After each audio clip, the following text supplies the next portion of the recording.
Welcome back. I'm Ian Masters, and this is Background Briefing, available 24/7 at backgroundbriefing.org. And joining us now is Fred Kaplan, the national security columnist for Slate and the author of 6 books, including Dark Territory, The Secret History of Cyber War. And his latest book is The Bomb, Presidents, Generals, and the Secret History of Nuclear War. Welcome to Background Briefing, Fred Kaplan. Thanks. Good to be here. So thanks for joining us. And you have an article at Slate, The Wrong Hack. Trump has been whining about fake fraud and ignoring a real cybersecurity crisis.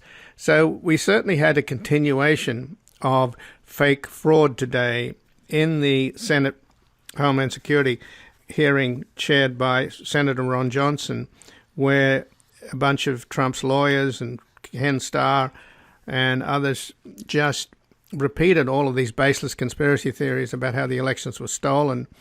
The Democrats were only allowed one witness, Christopher Krebs, who Trump fired because he contradicted Trump by saying how successful they were in making the most secure election in American history when Trump was claiming the whole thing was rife with fraud. It disintegrated into a shouting match between Ron Johnson, the chair, and the Democratic ranking member, Gary Peters. But again, it was all about keeping this lie alive about fake fraud. And meanwhile, as your article points out, the Russians were penetrating the Departments of State, Homeland Security, Commerce, and Treasury, and the National Institutes of Health. And we'll probably learn a lot more about what they did, including whether they got into classified areas. So how would you describe it? That we took our eye off the ball? I guess it's putting it mildly. Well, they got into everything. I mean, basically, this is a very, very serious hack. This might be the most serious and potentially the most damaging, we don't know that yet, hack against the United States for several years. Basically, there's a company called SolarWinds. It's a large company. They make network management systems for companies. And this is used, they have one in particular called Orion. And Orion is used, they have 300,000 customers, including it's throughout the entire federal government, a lot of very big corporations. It's a very good system. Sometime, we just learned this recently, but sometime between March and June, the hackers sent out a security update notice to its customers. You get these all the time. Please, there's, click this button and to download our new security arrangement and so forth. So they did this, but embedded in this, the whole thing was a fake. Embedded in it was malware. So when you clicked on that button, you downloaded malware, which would then infiltrate your entire network. This was done in a very sophisticated way. This whole kind of hacking is very pernicious because once you learn that bad guys use this, then you don't want to download legitimate security updates in your own system. So it has a doubly bad impact. But those 5 agencies that you mentioned, those are the ones that have been publicly admitted to recently. I mean, who knows where else this be? And the thing about a network management system, the whole point is so that the IT people and whoever's running it, they can gain access to the entire system. They can look at servers, routers, workstations, everything. That's the whole point of it, so they can manage it. So anything that the manager can look at, the hacker can now also look at. And not only can they look at things, but they can also change things. They can change data. Now, we don't know yet whether they change data. And the other part that makes this very damaging is that they now believe that this was what's called a software supply chain attack.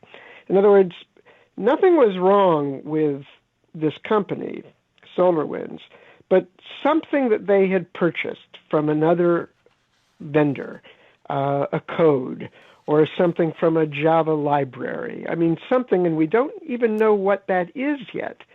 That became part of the supply chain that furnished this this bit of software that people were buying, and unwittingly, it then downloads into whenever anybody downloads this security check. So we know, because SolarWinds alerted the FCC, that at least 18,000 customers downloaded the malware out of the 300,000 total. There might be more to come. So, and this 18,000, as I said, includes, just about every government agency. And again, I'm speaking with Fred Kaplan, a national security columnist for Slate and the author of 6 books, including The Bomb, Presidents, Generals, and the Secret History of Nuclear War, The Insurgents, David Petraeus, and the Plot to Change the American Way of War, and Dark Territory, The Secret History of Cyber War. And his latest article at Slate is The Wrong Hack. Trump has been whining about fake fraud and ignoring a real cybersecurity crisis. Well, we had a real cybersecurity crisis some time back when the OPM was hacked by the Chinese, Office of Personnel Management. And they got every classified file on all the personnel that joined the various intelligence agencies like the CIA and the NSA. You know, your entire file, your resume, your phone, your home number, everything about you in that government data that was taken from the OPM. So how come we didn't sort of learn from that attack and harden up our defenses? Well, we have hardened up our defenses. And in fact, the interesting thing is this supply chain hack, we're going to see more of those because this is very unusual. This happened because actually everybody has gotten a little better than they were a few years ago on cybersecurity. It used to be that the main way hackers got in was through phishing expeditions. You get a phony email, click on this because you owe us $10,000, and oh no, I better click on that right away, and you download a lot of malware. Well, people have gotten wise to that. They don't do it anymore. Companies and government agencies have installed intrusion detection systems and so forth.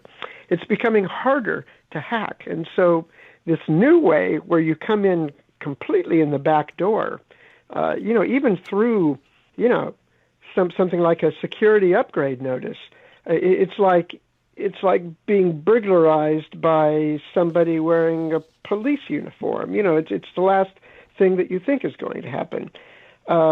So the bad guys are doing things in a much craftier way that's very hard to detect. And another thing that was noticed in this attack was that they exploited different vulnerabilities for different targets. In other words, this wasn't one, cookie cutter shaped thing where they just took the same approach to everybody. This was something that took a lot of time and a lot of money and a lot of effort to find individual vulnerabilities in each system, so that even if one agency found out what was going on, and they warned everybody else, be on the lookout for these sites intruding on your site. No, it was a different site intruding on a different site. And the other shocking thing is the government never knew about this. The reason why we know about this at all is that there's this Russian intelligence service that was doing all of this.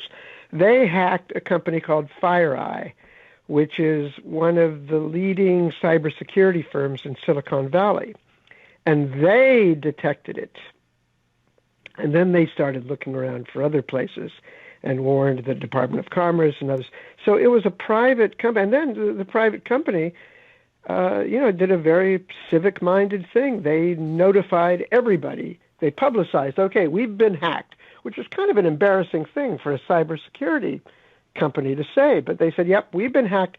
Here's what we know. Here's everything that we know about how this happened. So be on the lookout. And that's the only way that we and, in fact, the U.S. government knows about this. Well, but since this malware was inserted and it's been sort of in the U.S. government systems between March and June of this year, they've had a lot of time to read everybody's mail, right? And we still don't know Were the classified systems were breached as well? I mean, certainly, almost certainly were. I mean, once you can get into the, now there is maybe certain kinds of classified information, probably not. The Defense Department uses this system whether they were hacked, we don't yet know. In the meantime, an order did go out a couple of days ago from the National Security Council that all systems that use the SolarWinds Orion system must be shut down. So they're shut down now. And also a presidential directive that was signed in the Obama administration, which the Trump administration has never invoked before, has now been invoked, which creates a special group to investigate a major cyber security compromise throughout the entire federal government. So this is being treated not as, a couple of agencies got hacked. This is seen as a government-wide problem. Well, it brought back the National Security Advisor, Robert O'Brien, from a European junket with his wife. Oh, yeah, I'm really sad about that. But can you imagine an administration has, a few weeks to go, and the National Security Advisor decides that he needs to do a big trip to obscure places like Rome and London and Paris to do security briefings, and bringing along his wife as well. I mean, the corruption of this administration knows no bounds. And we can't. He was brought back. He had to come sure. do some and work. I'm sure he wore a mask at all of these meetings he had. So, though? Just talking about the Trump administration and their corruption, they're also manifestly incompetent, as we can know from over 300,000 dead Americans as a result of the bungling of the pandemic. Trump has gone after Krebs, who did an amazing job in securing the elections, because he contradicted Trump by saying the elections were secure when Trump... I mean, what Trump is actually doing now is he's raising money. He has to keep this lie alive that the elections were stolen, because he's got his followers sending him money to investigate this mythical crime. Stop the steal, stop the steal. When he's raised about $250 million so far. And I don't see him stopping this, even in the face of reality, even in the face of the Electoral College vote, because he's making money out of it, doesn't he? I mean, this is a grift. Well, he is. I mean, maybe he'll say that it's for his 2024 campaign to recapture what was stolen from him. But lots of things can be done. It's kind of appalling. In the meantime, I don't know if you remember this, but several years ago, the North Koreans hacked Sony Pictures because Kim Jong-un didn't like the way he was portrayed in the movie that they made. It was a comedy. President Obama went on television to say this is a serious breach. It violates First Amendment. It violates our culture, and we will be responding to this in a matter of our time and choosing. President Trump hasn't said one word about this. He's never said this is consistent. This is done by the Russians. It's pretty clear. He has never even acknowledged that the Russians interfered in the 2016 election on a platform with President Putin in Helsinki a couple of years ago. He said, "Well, President Putin has told me that he didn't do it, and I believe him." Contradicting his own intelligence agencies. Here's another case where Russia has really I really can't overstate what a serious blow to U.S. security that this is, and the president has not said anything. At least members of his National Security Council are beginning to do something about it, but. This is the time for a leader to step forth, and just as during a pandemic, a leader should tell people to wear masks. After some kind of big cyber attack like this, they should warn people about taking precautions to warn against intrusions. Right, and of course, and Trump didn't do anything about or say anything about the Russians paying a bounty for the Taliban to kill American soldiers in Afghanistan. So there's certainly a pattern there. So just in the last couple of minutes, though, Fred Kaplan, the U.S. has tremendous offensive cyber capabilities, and Cyber Command is obviously, they have done some retaliatory things to the Russians, but they don't publicize what they do. Yeah. Do you know what's going on? Is there any way to deter the Russians if they can get away with this scot-free because our president turns a blind eye to everything that Putin does? Well, this is one thing that I should make one thing very clear. This was not, an act of war sort of attack. It was an intelligence operation. It was to gain intelligence. I should also make very clear that we conduct cyber offensive operations as well. This has been acknowledged.